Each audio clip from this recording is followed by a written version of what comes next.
আমার এক্ষেত্রে মনে পড়ছিল, আমরা তো করি রাজনীতির সামদাম দণ্ডভেদ।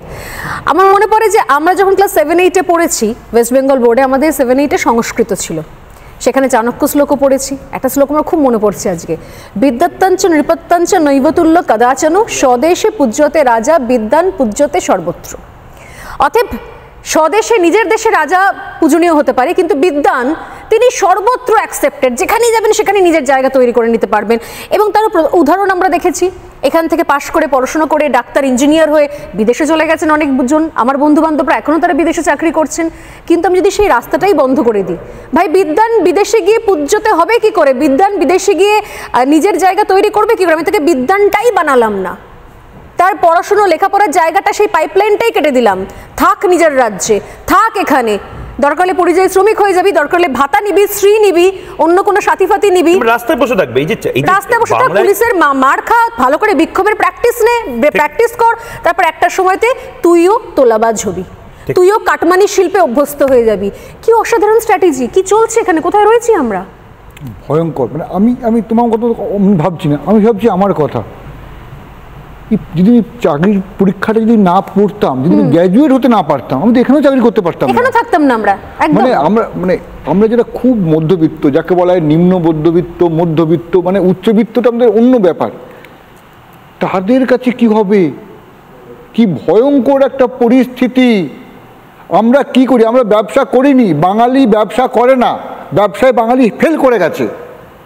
আমাদের একটা কাজই আমরা করেছিলাম, মন দিয়ে পড়াশোনাটা করেছিলাম। ঠিক, মন দিয়ে পড়াশোনা করে আমরা কি করেছি, গোটা দেশের সব জায়গায় স্বর্ণালী ময়ূক তোমরা দেখো, একটা না একটা বাঙালি আছে, সে স্টেশন মাস্টার হোক, সে ডাক্তার হোক, মানে যে কোনো বড় বড় কোম্পানির উচ্চ পদস্থ কোনো জায়গাতে বাঙালি বসে রয়েছে। কিন্তু আজকে আমাদের কি হলো, আমাদের ডাক্তারির পরীক্ষায় আমরা বসতে পারছি না, মানে পরীক্ষা দিয়ে দিয়েছি, রেজাল্ট নেই। আরে বাবা, গ্র্যাজুয়েট, যে সাধারণ গ্র্যাজুয়েট, ফিজিক্স নিয়ে পড়বো, কেমিস্ট্রি নিয়ে পড়বো, ইতিহাস নিয়ে পড়বো,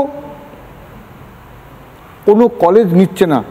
মানে এই জটিলতাটা শুরুটা কোথায় শুভ্রাংশুদা, আমি ঠিক সেই জায়গাটা বোঝার চেষ্টা করছি। মানে এটা আমাদের কাছে যখন ছেলেমেয়েগুলো এসেছিল, মানে দর্শকরা তো এই খবরগুলো হয়তো সবসময় পেয়ে ওঠে না, আজকে এটা বলার মতন জায়গা। প্রচুর ফোন আসছিল শুভ্রাংশুদা, আমাদের ডেস্কে প্রচুর ফোন আসছিল, এবং আমাদেরকে হোয়াটসঅ্যাপ করে, তুমি নিজেও জানো যে দাদা তোমরা এটা ধরছো না কেন, এই ইস্যুটা ধরো। আমি জানি যে তোমাদের প্রচুর রাজনৈতিক ইস্যু আছে, but this is the biggest politics. একদম না, তারপর আমরা করেছি, আমরা লাগাতার, তারপর একমাত্র বাংলা টেলিভিশনে আমরা যেভাবে ঝাঁপিয়ে পড়ে করেছি, কিন্তু তারপরেও মনে হচ্ছে যে আমরা এখনো বোধহয় ঠিক পয়েন্টে হিট করতে পারছি না। মমতা বন্দ্যোপাধ্যায় একটা ভয়ঙ্কর খেলা খেলছেন, এবং এই ভয়ঙ্কর খেলাটা এবার বোধহয় তার ভান্ডা ফোড় বা হাড়ি ফাটানোর সময় এসেছে।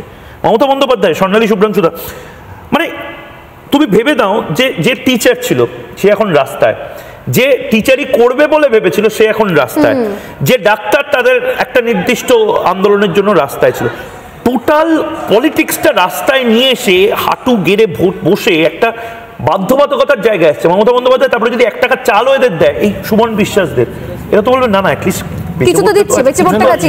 এবং এখানেও কিন্তু সেই দেখো গুলিয়ে দেওয়ার খেলা, অতএব সেই ঘুরে ফিরে সেই তোষণ, এবং সেখান থেকে আমরা প্রতি সপ্তাহে আলোচনা করি কিভাবে উনি গুলিয়ে দেন, কিভাবে উনি সবকিছু মিশিয়ে দেন। এখানেও তাই এবিসি ক্যাটাগরি, এমন গুলিয়েছেন, কোর্টে তারিখের পর তারিখ আসছে, তার না কোনো সিদ্ধান্ত হচ্ছে, না কোনো ডেডলাইন পাওয়া যাচ্ছে, না কোনো তার ভাগ বাটোয়ারা হচ্ছে, কে কোন ক্যাটাগরিতে আসবে, কার কোন ক্যাটাগরিতে নাম হবে, আর না তো তাদের কোনো ভবিষ্যৎ তৈরি হচ্ছে।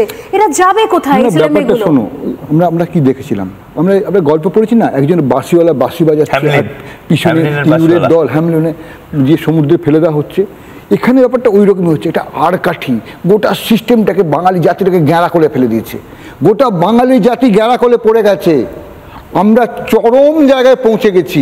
আমরা ছোটবেলায় কি বলতাম, লেখাপড়া করে যে জুড়ি গাড়ি চড়ে সে, এখন লেখাপড়া করলেও এখন রেজাল্ট তো নেই, লেখাপড়া করে যে গাড়ি চাপা পড়ে সে এখন হয়ে যায়।